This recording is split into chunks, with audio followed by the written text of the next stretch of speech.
Assalamu alaikum wa rahmatullahi wa barakatuh. Das Thema von heute ist, eure Kinder sind nicht eure Sklaven.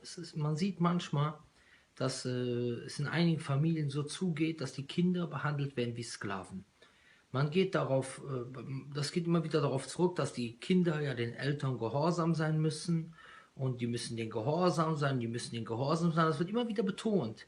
Das wird aber dann vernachlässigt, wie sich die Eltern überhaupt um ihre Kinder kümmern müssen, was die Eltern für eine Verantwortung haben. Es wird oft so dargestellt, als wenn es so ist, weil die Mutter die Kinder zur Welt gebracht hat, ist die Verantwortung jetzt weg, jetzt müssen die Kinder gehorchen, die Kinder sind jetzt die Sklaven. Und das ist natürlich nicht in jeder Familie so selbstverständlich. Ich will nur auf diesen Fehler bei dem Bewusstsein in der Erziehung aufmerksam machen. Wenn man zum Beispiel dem Kind sagt, geh mir bitte dies holen, geh mir bitte das holen.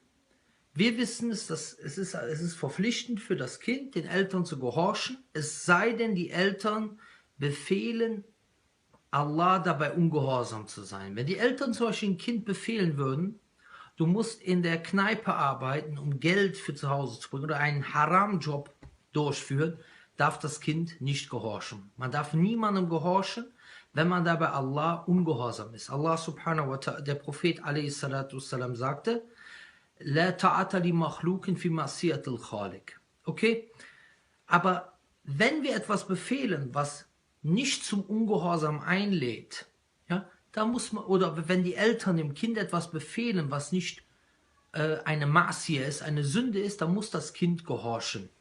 Allerdings sollte man dies nicht verstehen, als wenn das Kind der Sklave ist, sondern es geht in erster Linie darum, beizubringen, dass es um eine Verantwortung geht. Wir sind in einer Beziehung, wo es um Verantwortung geht. Wir sind in einer Gemeinschaft. Der Vater hat seine Aufgabe, die Mutter hat seine Aufgabe und die Kinder helfen bei dieser Aufgabe. Das ist das Bewusstsein, was man vermitteln will, denn durch dieses Bewusstsein wird Verantwortungsbewusstsein beigebracht. Und das ist ein großer Mangel in der islamischen Welt, Verantwortungsbewusstsein. Wenn man das Kind wie einen Sklaven behandelt, du musst hören, ansonsten schlage ich dich, du musst hören, weil du hören musst und ansonsten, weil ich bin stärker als du, ich habe das Sagen über dich, dann entwickelt das Kind sich automatisch zu einer Person, die nur auf denjenigen hört, der Gewalt ausübt und nicht zu jemandem ausbildet, der Verantwortungsbewusstsein zeigt und dadurch einen Beitrag für die Gesellschaft leistet. Deswegen, man muss immer wieder zu Hause vermitteln, wir sind eine Gemeinschaft, wir sind eine Familie, wir lieben uns alle und jeder hat seine Aufgaben und jeder muss helfen, damit es gemeinsam vorangeht und so baut sich auch nicht nur eine gesunde Familienbeziehung auf, sondern auch eine gesunde Gesellschaft im Endeffekt. Also im Endeffekt baut sich so eine gesunde Gesellschaft auf.